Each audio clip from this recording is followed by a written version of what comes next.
സാധാരണ ഇവരുടെ ഈ പരാജയം സംഭവിച്ചാൽ വരുന്ന ഒരു ഫേസ്ബുക്ക് കുറിപ്പുണ്ടല്ലോ, ഫിദലിനോട് ചോദിച്ചു നമ്മൾ എന്തുകൊണ്ട് തോറ്റു. അപ്പോൾ ഫിദൽ പറഞ്ഞു, അല്ല നമ്മൾ തോറ്റാൽ എന്തു ചെയ്യും. അപ്പോൾ ഇപ്പോൾ എന്താ വെച്ചാൽ നമ്മൾ തോറ്റാൽ എന്തു ചെയ്യും, നമ്മൾ ജമാഅത്തിനെ ചീത്ത പറയും. വീണ്ടും തോറ്റാലോ, വീണ്ടും ജമാഅത്തിനെ തെറി പറയും. ഇതാണ് ഈ പുതിയ കാലത്ത് എന്താണ് ഫിദലിയൻ തന്ത്രം എന്ന് പറയുന്നത്. അതാണ് എം സ്വരാജ് സ്വീകരിക്കുന്നത്. നോക്കൂ, കഴിഞ്ഞ ലോക്സഭാ തെരഞ്ഞെടുപ്പ് മുതൽ അങ്ങേയറ്റം അറുബോറൻ സ്വഭാവത്തിൽ പയറ്റിക്കൊണ്ടിരുന്നൊരു തന്ത്രം എന്നതിനൊന്നും പറയാൻ പറ്റില്ല, ഒരു വൃത്തികെട്ട രാഷ്ട്രീയം, അത് മുഴുവൻ പരാജയപ്പെട്ടിട്ട് പിന്നെയും അതേ ലൈൻ പിടിക്കുകയാണ് പാർട്ടിയുടെ ഏറ്റവും ഉത്തരവാദപ്പെട്ട ആൾക്കാർ. എനിക്ക് മനസ്സിലാകാത്തത് എങ്ങനെയാണ് ഇതിനകത്തൊരു ചർച്ചയൊക്കെ നടക്കുന്നുണ്ടാവില്ല, ആലോചനകൾ നടക്കുന്നുണ്ടാവില്ലേ.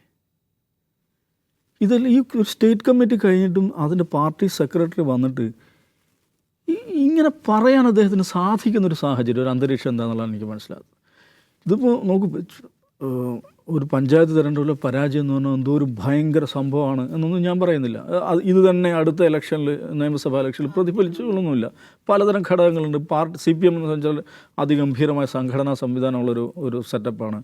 തിരിച്ചു പിടിക്കാനൊക്കെ അവർ വിചാരിച്ച എളുപ്പം സാധിക്കും. അപ്പുറത്ത് കോൺഗ്രസ് ആണ്, അതിനകത്ത് എന്തൊക്കെയാണ് നടക്കാൻ പോകുന്നത്, ഏത് നിലക്കാണ് ഈ പടലപ്പിണക്കങ്ങൾ ഉണ്ടാകുന്നു, പലതരം സംഗതികളുണ്ടാകും. പക്ഷേ മനുഷ്യരോട് സംസാരിക്കുമ്പോൾ കാണിക്കേണ്ട സാമാന്യമായിട്ടുള്ള ചില മര്യാദകളുണ്ട്.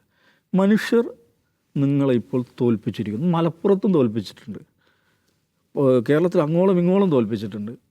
അത് അംഗീകരിക്കുക എന്ന് പറയുന്ന മിനിമം എന്താ പറയുക, സത്യസന്ധത എന്നോ മിനിമം വിനയം എന്ന് പറയുന്ന കാര്യമുണ്ട്.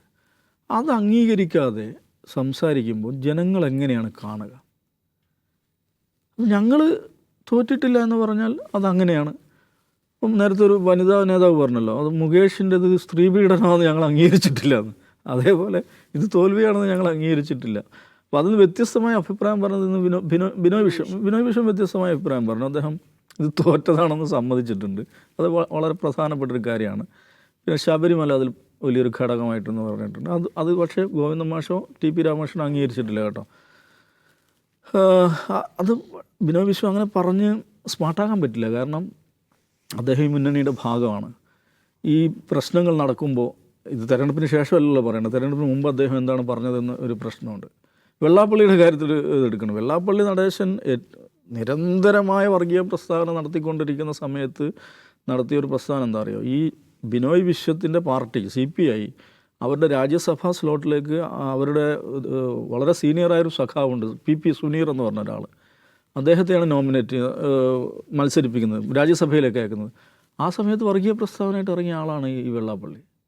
PP സുനീർ എന്ന് പറയുന്ന അവരുടെ ഒരു മുതിർന്ന സഖാവ്, എപ്പോഴും തോൽക്കുമെന്നുറപ്പുള്ള സീറ്റുകളിൽ പാർട്ടിക്ക് വേണ്ടി നിരന്തരം മത്സരിച്ച് തോറ്റ ഒരു സഖാവിനെ രാജ്യസഭയിലയക്കുമ്പോൾ സുനീറിൻ്റെ മതം പറഞ്ഞ് വർഗീയത ഇളക്കിയ ആളാണ് വെള്ളാപ്പള്ളി നടേശൻ. അന്ന് വെള്ളാപ്പള്ളി നടേശനെ കുറിച്ച് ഈ ബിനോയ് വിശ്വം വല്ലതും പറഞ്ഞിരുന്നു. അതേ വെള്ളാപ്പള്ളി നടേശന് നൽകിയ സ്വീകരണ യോഗത്തിൽ സ്റ്റേജിൽ വെള്ളാപ്പള്ളി സ്തുതിയുമായി പങ്കെടുത്ത ആൾ CPIയുടെ മന്ത്രിയുള്ള P പ്രസാദാണ്. സ്വന്തം പാർട്ടിയിലൊരു സഖാവിനെ മതം പറഞ്ഞ് ആക്ഷേപിച്ച ഈ വെള്ളാപ്പള്ളിക്ക് സ്തുതിഗീതവുമായി സ്റ്റേജിൽ കയറി അതേ പാർട്ടിയിലെ മന്ത്രിയായിട്ടുള്ള P പ്രസാദാണ്. അപ്പോൾ ഇതൊക്കെ എന്തർഹതയാണ് ബിനോയ് വിശ്വത്തിന് സംസാരിക്കാനുള്ളതെന്നൊരു പ്രശ്നമുണ്ട്.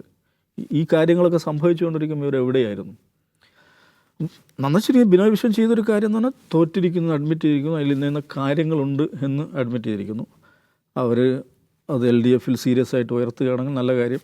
പിന്നെ സാധാരണ ഇടതുപക്ഷത്തിന് ഈ നിലക്കുള്ള ചില എന്താ പറയുക, ദിശാവ്യതിയാനം എന്നല്ല ഞാൻ പറയാം, ദിശാരാഹിത്യം സംഭവിക്കുമ്പോൾ ഉണ്ടാകുന്നൊരു പ്രവണത എന്താണെന്ന് വെച്ചാൽ, ഇടതുപക്ഷവുമായി ചേർന്ന് നിൽക്കുന്ന സിവിൽ സൊസൈറ്റിയിലെ ആളുകൾ, ബുദ്ധിജീവികൾ, എഴുത്തുകാർ, അവരൊക്കെ കൂടി തുറന്ന കത്തെഴുതുക, അതേമാതിരി പാർട്ടിക്ക് കത്തെഴുതുക, അങ്ങനെയൊക്കെയുള്ള പല കൈൻഡ് ഓഫ് എന്താ പറയുക, സാംസ്കാരിക ഇടപെടൽ എന്ന് പറയാവുന്ന തരത്തിൽ ഇടപെടാറുണ്ട്.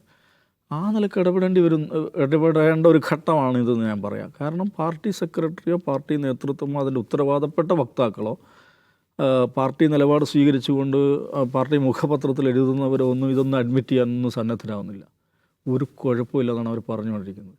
അപ്പോൾ ഇത് കുഴപ്പമാണ്, ഇങ്ങനെ പോയി ഇത് നന്ന ചുരുങ്ങിയത് ജനങ്ങളെ പുച്ഛിക്കുകയെങ്കിലുമാണ് എന്ന് അവരോട് പറഞ്ഞു കൊടുക്കാൻ ഈ പാർട്ടിയുമായിട്ട് ചേർന്ന് നിൽക്കുന്ന സാംസ്കാരിക പ്രവർത്തകരെങ്കിലും മുന്നോട്ട് വരണമെന്നാണ് എനിക്ക് തോന്നുന്നത്.